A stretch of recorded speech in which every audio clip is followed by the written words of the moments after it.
অনেকে বলছেন খরচ নিয়ে, কমেন্টে অনেকে কথা বলতেছেন, খরচ নিয়ে কথা বলছেন।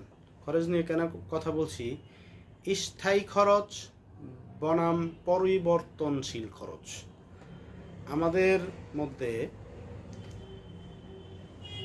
খরচের ম্যানেজমেন্ট না থাকার কারণে কোন খরচটা পরিবর্তনশীল খরচ এটা আমরা মেনটেন করতে পারি না। এটা আমাদের পরিবর্তনশীল খরচ যেটা, এই খরচটা আমাদের মেনটেন করতে হইব। তাহলে আমাদের যে আয় আছে এর থেকে হিসাব করে যদি আমরা ব্যয় করি, সেটা হচ্ছে পরিবর্তনশীল খরচ।